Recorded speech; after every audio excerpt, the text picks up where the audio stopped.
Tonight, the Afghan community in Sacramento is being rocked by one of President Donald Trump's executive orders, they say, is blocking the path for refugees to find safe harbor in the U.S. Yeah, we're hearing from the Afghan community and an organization supporting local families. ABC 10's Roxanne Elias is live in the studio. Talk about the impact this is having in Sacramento, Roxanne.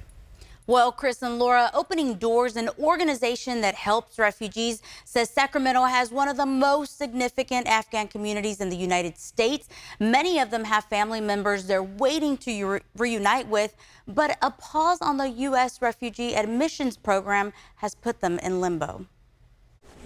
I like this gallery. This is original painted. For more than a decade, Ahmed Zaki, the owner of Lamp-Ist Grill in Carmichael, has made his home in Sacramento after fleeing his homeland in Afghanistan. Before moving here, he was working for the U.S. military as an interpreter in a hostile area. I was with infantry regiment, and my face have been recognized by the Taliban. So I became like wanted.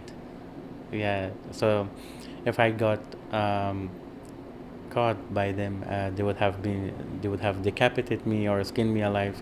The father of two says he applied for asylum in 2011, but had to wait until 2013 to be granted a special immigrant visa. He calls the process a profound one. I wish it took few months. It took like few years. For some people, it took like 5 or 6 years.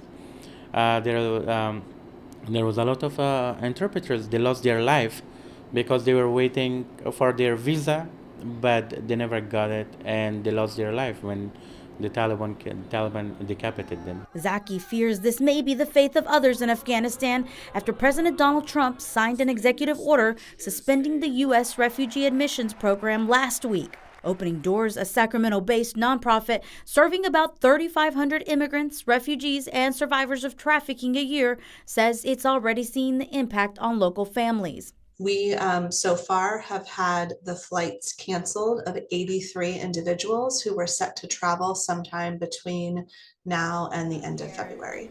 This is after going through an extensive years-long background screening process and having travel documents in hand. They were working with staff to secure housing, many hoping to reunite with loved ones in Sacramento. It's really terrifying.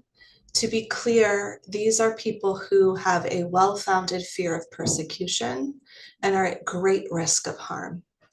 And there are going to be tragic results from this executive order. Zaki says he still has a sister in Afghanistan and a brother who had to flee to Iran. So he understands what other Afghan families are going through. We give value for the family.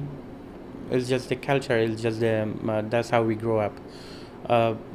When we become to know that okay, one of our family members is in danger and we cannot do anything about it, it's not that peaceful for us. Also, it's extremely difficult, and there is no peaceful sleep at night. Also.